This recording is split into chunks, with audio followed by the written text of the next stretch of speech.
ఓంకార మంత్ర సంయుక్తం నిత్యం ధ్యాయం యోగినః కామదం మోక్షదం తస్మై ఓంకారాయ నమో నమః. నమస్తే దేవదేవీశ, నమస్తే పరమేశ్వర, నమస్తే వృషభారూఢ నకారాయ నమో నమః. మహాదేవం మహాత్మానం మహాపాతకనాశనం మహాపాపహరం వందే నకారాయ నమో నమః. శివం శాంతం జగన్నాథం లోకానుగ్రహకారణం శివమేకపరం నిత్యం శకశికారాయ నమో నమః. వాహనం వృషభో యస్య వాసుకీ కంఠభూషణం వామే శక్తిధరం వందే వకారాయ నమో నమః. యత్ర కుత్ర స్థితం దేవం యత్ర కుత్ర స్థితం దేవం యత్ర కుత్ర స్థితం దేవం శికారాయ నమో నమః. కొత్త సంవత్సరం 2006 జనవరిలో కొత్త సంవత్సరం పండుగ చేసుకున్నారు జనం. కానీ మన పండగ మాత్రం కాదు, అది ఇంగ్లీష్ వాళ్ళ పండగ. మన కొత్త సంవత్సరం తెలుగు సంవత్సరాది. ఈ తెలుగు సంవత్సరాది మనం చేసుకోవాల్సిన పండగ. ఈ తెలుగు తిరగదిప్పాల్సి వచ్చింది. తెగులు సంవత్సరాది. తెలుగుకి తెగులు పుట్టింది. ఎందుకంటే చదువుకునే పిల్లలు ఇంగ్లీష్లో తప్పితే తెలుగు రాయటం చేత కాదు, తెలుగు చదవటం చేత కాదు. అసలు తెలుగు అంటే, తెలుగు సంవత్సరం అంటే ఎందుకు ఈ పండగ? అసలు తెలుగు సంవత్సరాన్ని పండగ చేసుకోవటం అంటే ఏమిటి? మరి ఎందుకు చేసుకోవాలి? తెలుగు సంవత్సరాది పండగ చేస్తే మనకు వచ్చే ప్రయోజనం ఏమిటి అనేది మనం తెలుసుకోవాలి. మరి ఇంగ్లీష్ సంవత్సరాది అంటే డిసెంబర్ నెల రాత్రి 12 గంటలప్పుడు పండగ చేస్తున్నారు, అర్ధరాత్రి పూట. ఇది మనం ఉదయం సూర్యోదయాలు చేస్తున్నాం. ఇది మనం చేసే పండగ చాంద్రమానం, సూర్య చంద్రులతో కూడుకున్న పండగ. ఇది ఉగాది అంటారు. సంవత్సరాది ఉగాది. మామూలుగా మాట్లాడేది ఉగాది, తెలుగు సంవత్సరాది అంటారు. సంవత్సరం మొదలు సంవత్సరాది. కానీ ఇది యుగాది, యుగాది అంటారు. యుగం ఆది, యుగం మొదటి రోజు. ఇది ఈ యుగాది ఎట్లా ఉంటుంది?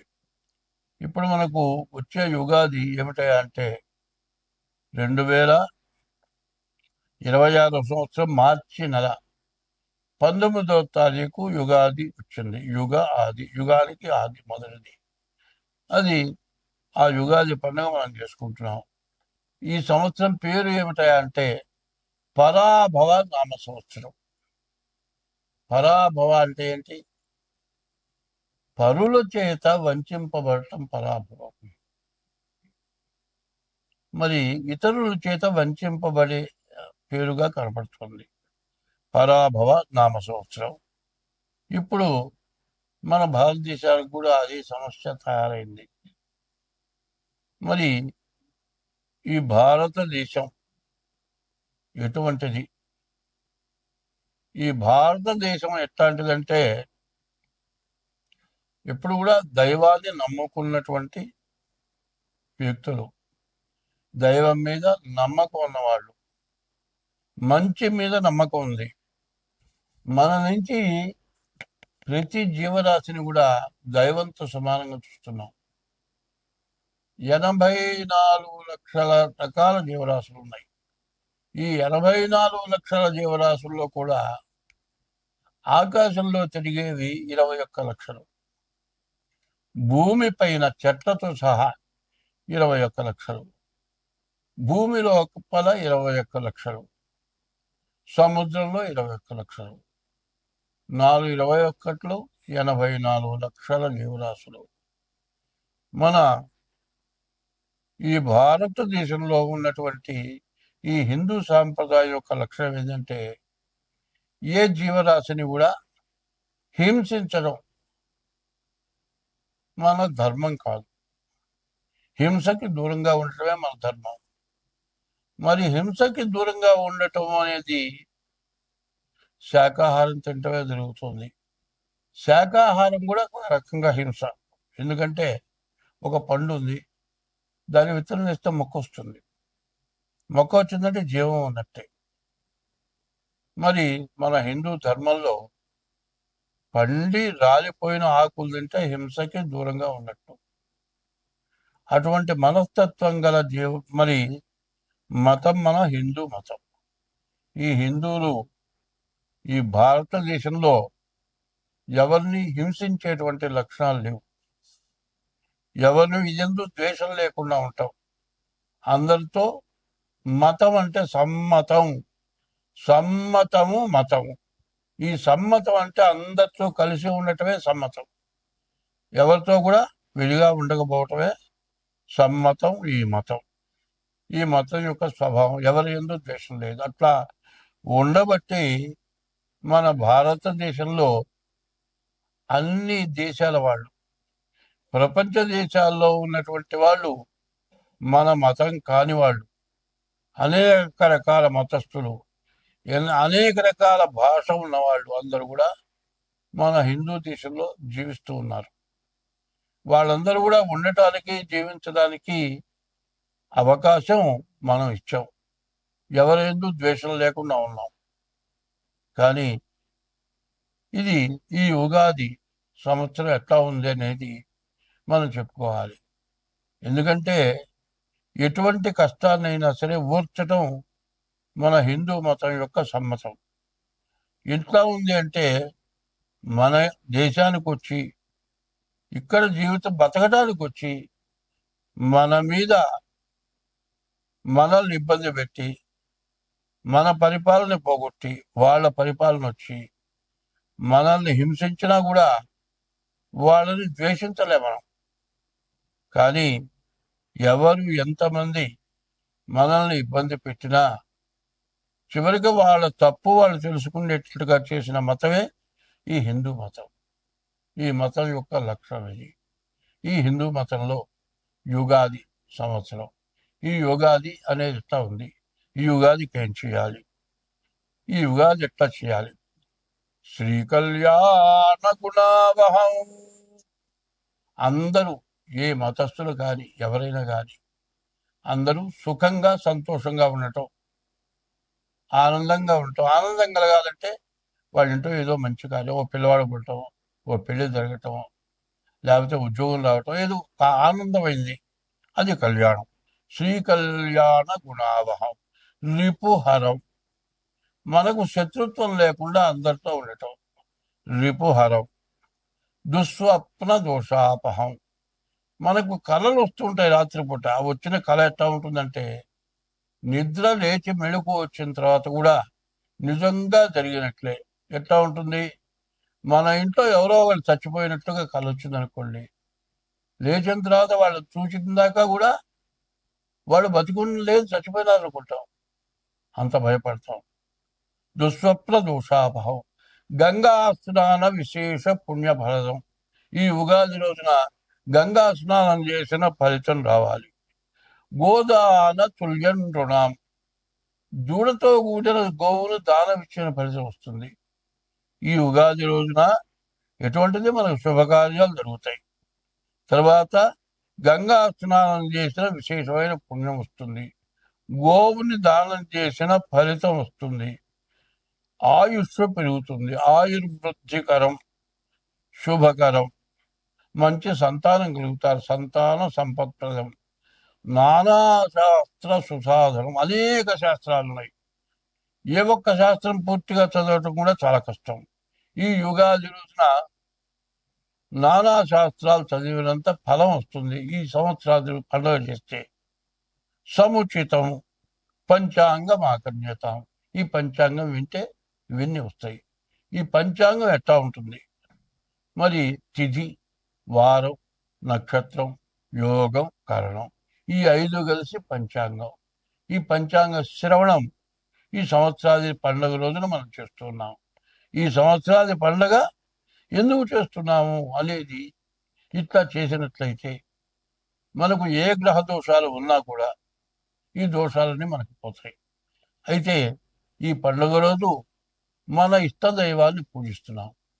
పూజించి వేప పూతతోటి ప్రసాదం చేస్తున్నాం.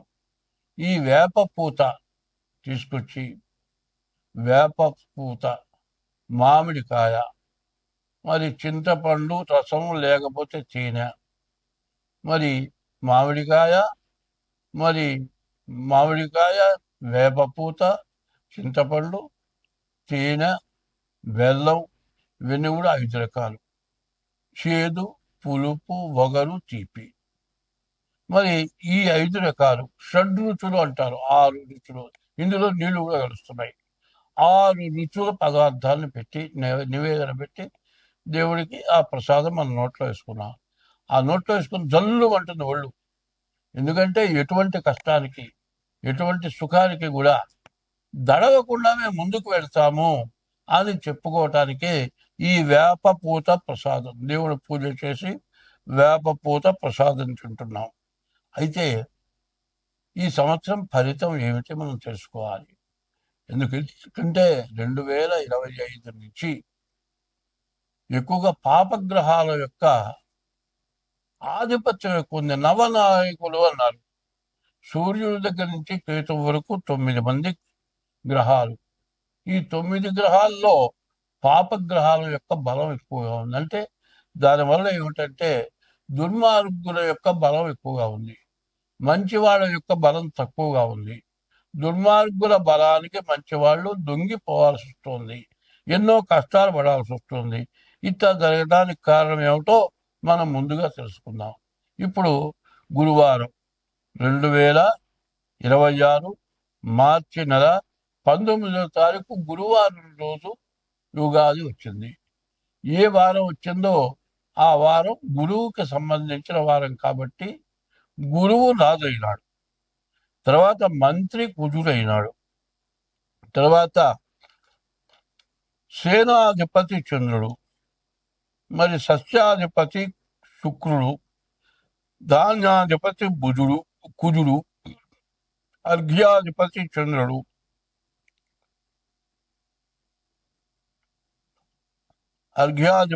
చంద్రుడు, ఇట్లా మేఘాధిపతి చంద్రుడు, రసాధిపతి సూర్యుడు, నీరసాధిపతి శుక్రుడు. ఇట్లా ఈ 9 గ్రహాలు మనకు వచ్చినాయి. ఈ 9 గ్రహాల యొక్క ఆధిపత్యం వచ్చింది. దీనివల్ల మనకు వచ్చే ఫలితం ఏమిటి? గురువు రాజు అవటం చేత, గురువు బ్రాహ్మణ జాతి గ్రహం కాబట్టి ఎవరు ఏం తప్పు చేసినా వాళ్ళ మంచే కోరుతారు. ఇప్పుడు రాజు యొక్క స్వభావం ఏంటంటే చెప్పిన మాట విని దండించడం జరుగుతుంది, అన్ని కళ్ళతో చూడటంలే. కానీ రాజు గురువు అవటం చేత బ్రాహ్మణ జాతి గ్రహం అయిన తర్వాత ఎవరు ఏది చెప్పినా కూడా దాన్ని విచారించి వాళ్ళని మరణ శిక్ష వేసే వాళ్ళని కూడా మరణ శిక్ష వేయకుండా వాళ్ళ తప్పేదో తెలియచేసి వాళ్ళని బాగా చూడటం, ప్రపంచాన్ని చక్కగా పరిపాలించటం రాజు అయినటువంటి గురువు యొక్క లక్షణం. ఈ సంవత్సరం రాజు గురువైనాడు.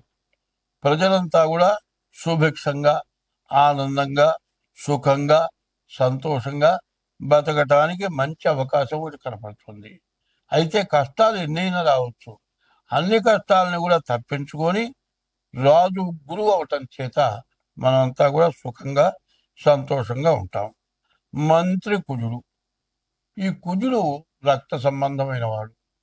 దీనివల్ల ఈ మంత్రి కుజుడైతే కలహాలు, తగాదాలు, యుద్ధాలు, అగ్ని భయం, దొంగల భయం, వర్షాలు మధ్య మధ్యగా కురుస్తాయి, ధాన్యాదులు అన్ని కూడా ప్రతివి కూడా ధరలు పెరుగుతాయి, లోహాలు కూడా ధరలు పెరుగుతాయి. మరి ప్రతి వస్తువులు కూడా ధరలు పెరగటం ఇదొక పద్ధతి మంత్రి వల్ల వస్తుంది. తర్వాత మూడవ వాళ్ళు ఎవరు? చంద్రుడు. ఈ చంద్రుడికి దాదాపు 3 ఆధిపత్యాలు వచ్చినాయి. ఈ చంద్రుడు కూడా బ్రాహ్మణ గ్రహం. మూడవ వాడు సేనాధిపతి చంద్రుడు. ఈ సేనాధిపతి చంద్రుడు అవటం చేత తెల్లటి ధాన్యాలన్నీ పండుతాయి. తెల్ల విటం అంటే ముందు బియ్యం బాగా పండుతాయి. అయితే బియ్యం బాగా మరి రేటు పెరుగుతుంది. సంవత్సరం మార్చి నెల 5వ రాశి సింహరాశి. ఈ సింహరాశికి వచ్చేప్పటికల్లా అస్తమంలో శని. ఈ అస్తమ శని ప్రాణకంటకుడు, ప్రాణం తీసినంత పని చేస్తాడు. అంటే సింహరాశికి రవి సూర్యుడు అధిపతి, అన్ని గ్రహాలకి ప్రధానమైన గ్రహం సూర్యుడు. అటువంటి సూర్యుడికి కష్టం వస్తే ప్రపంచం మొత్తానికి కష్టం వచ్చినట్లే. ఈ రాశి వాళ్ళకి సప్తమంలో శని ఉండటం చేత భార్యాభర్తలకి చాలా ప్రతికూలత, ఇబ్బందులు, కష్టాలు ఎక్కువగా ఉంటాయి. బుధుడు బాగున్నాడు, వ్యాపారం బాగుంది. శుక్రుడు బాగున్నాడు, కానీ వివాహం జరుగుతుంది. కానీ వివాహం చేసుకునేటప్పుడు జాతకాలు కలిసినయా లేవా చూచి చేసుకోవాలి. మేము సొంతగా ప్రేమించుకున్నాం, మేము పెళ్లి చేసుకుంటాం, తర్వాత మంచి రోజు చూస్తామంటే చాలా ఇబ్బంది పడతారు. కలిసిందా లేదా చూడకుండా, జాతకరీత్యా కలవకుండా పెళ్లి చేసుకుంటే 3వ రోజు విడిపోయే పరిస్థితి మాత్రం ఖచ్చితంగా జరుగుతుంది. కాబట్టి ఈ రాశి వాళ్ళు డేట్ ఆఫ్ బర్త్ ద్వారా కానీ, హస్త సాముద్రిక ద్వారా కానీ మీ జాతకం చూపించుకొని వివాహం చేసుకుంటే ఎంతైనా మంచిది. ఈ రాశి వాళ్ళకి అనారోగ్యాలు, ఆపరేషన్లు, దెబ్బలు, యాక్సిడెంట్లు ఇట్లాంటివన్నీ కూడా జరగడానికి బాగా ఇబ్బందిగా ఉంది. చదువుకునే పిల్లలకి చదువు బాగా సాగుతుంది. విదేశాలకు వెళ్ళే వాళ్ళకి విదేశాల్లో మంచి ఉద్యోగం వస్తుంది. ఉద్యోగం చేసే వాళ్ళకి మంచి ప్రమోషన్ వస్తుంది. ఇవన్నీ కూడా బాగున్నాయి. ఉన్న వాటిల్లో బుధుడు గురువు తప్పితే ఏ గ్రహాలు బాగాలేదు. వ్యాపారం బాగుంది. విద్య, ఉద్యోగం, విదేశీయానం ఇంతవరకు బాగుంది. స్వస్తి.